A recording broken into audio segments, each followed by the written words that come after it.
Hello my dears and darlings, today I'm going to show you how to use a curling wand for beginners. So sometimes when you don't know how to do something that everybody else seems to know how to do, it can be a little embarrassing and you're like secretly typing into Google, how do I use a curling wand? But have no fear because I'm going to show you how to do it, and it's really simple, you guys.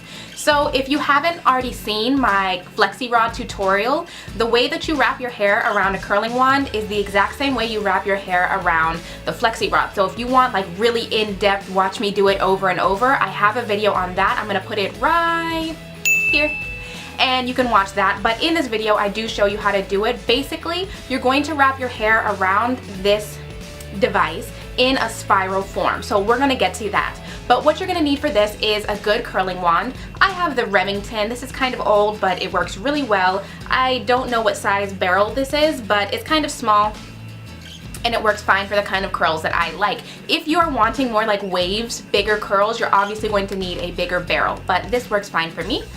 You're going to need a brush to brush out your hair along with a rat tail comb that I seem to have misplaced.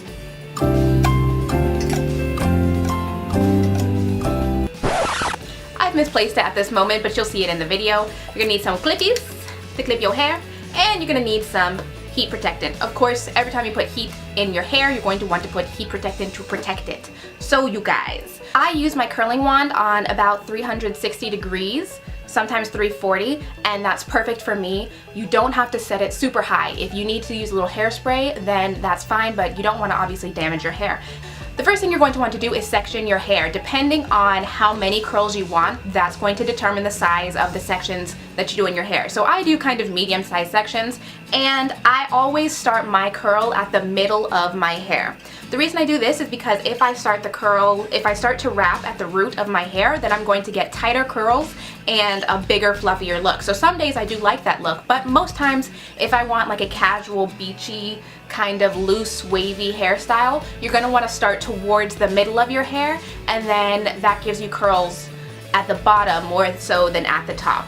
When you're wrapping your hair around your curling device, what is this called? When you're wrapping your hair around your curling wand, you're going to want to give the hair a little space to breathe. So when you start to wrap in a spiral, you're going to want to make sure that each section of hair that's on the curling wand has a little space between it. This is going to really give you a spiral curl. You're also going to want to make sure that your curling wand is pointing down at an angle. If you do it horizontally, you're going to get more of a looser curl, which if you want looser curls, then that's how you do that. You do your curling wand horizontally. But if you want tighter curls, you're going to want to make sure that it's down and at an angle. You also want to make sure that you're always curling your hair away from your face.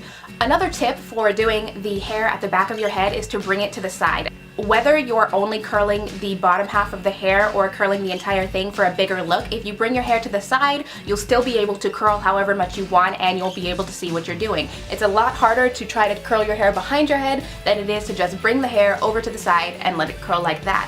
When I finish curling my hair, I simply just let it fall off the curling wand. I let it fall exactly the way that it wants to, when it wants to, and I don't leave it for never more than 5 seconds. I generally know when my hair is ready to be taken off the curling wand because it will just start to fall off the curling wand. So that's generally about 5 seconds depending on how tough it is to curl your hair. So you're just gonna have to kind of feel it out and see what works for you.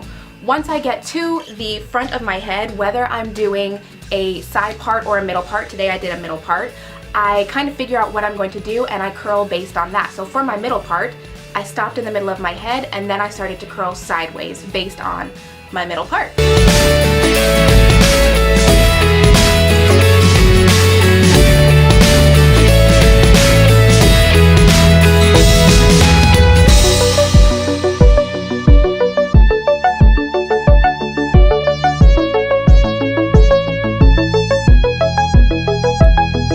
Once I'm all done with my curls, then I sort of fluff everything out and figure out how I want it to be and kind of mess with it and play with it until it looks the way I want it to look. But I don't do this until the end because the more you touch your hair, the more you mess with it, the looser your curls are going to be, the more frizz you can get, and the more your hair is going to fall. So I save that for the very end, and then I will go in with my wide tooth comb if I want to kind of fluff anything up, and I try not to use my hands too much.